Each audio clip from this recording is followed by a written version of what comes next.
Je m'appelle Marie-Ange Solekoumé, je suis rwandaise d'origine. Je suis ici depuis quelques années maintenant. Je suis maman de trois garçons. J'allais dire trois petits garçons, mais c'est vrai que l'aîné maintenant il a 12 ans. Donc j'ai fait mes études ici, j'ai un master en finance. Je suis entrepreneur depuis pas mal d'années maintenant. Là ce que je fais plus c'est tout ce qui est wax, les pagnes. Le dernier bébé c'est les turbans malléables qui s'appellent Maëlys, mais on aura le temps d'échanger dessus.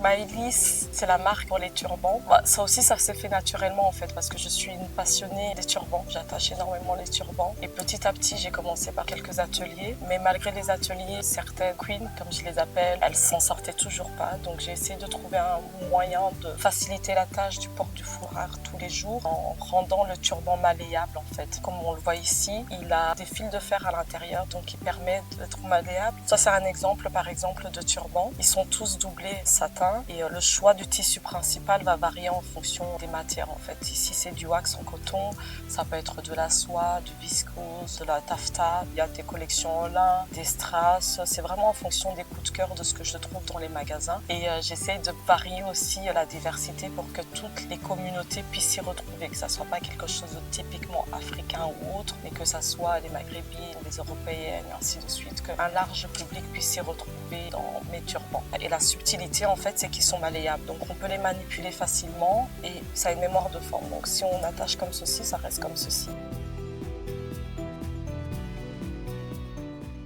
Déjà, la couleur de peau.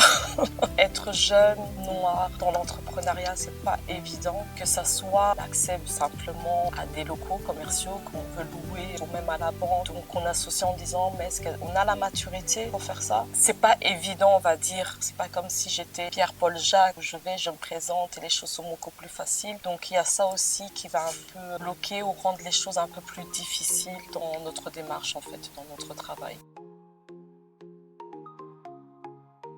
Par rapport à tout ça, donc si on englobe tout ça, on va dire aussi la légitimité. Est-ce que je suis légitime de faire ça? Est-ce que j'ai ma place? Est-ce que je peux y arriver? Est-ce que ça va aboutir à quelque chose où je me fatigue pour rien? Quand on analyse tout ça et qu'on voit le chemin parcouru, on dit ça en vaut quand même la peine. Il faut s'accrocher tout simplement parce que si on s'accroche pas, nos jeunes ne vont même pas commencer en fait parce qu'ils ne verront pas de modèle. Et d'autres difficultés en tant que femme, on va dire, c'est la combinaison de la vie professionnelle avec la vie familiale. Mère de 3 enfants dont l'aîné il est autiste, c'est pas évident tous les jours. On va dire que le plus gros challenge dans l'entrepreneuriat en tant que femme, c'est vraiment trouver une balance entre la vie professionnelle et la vie personnelle en fait.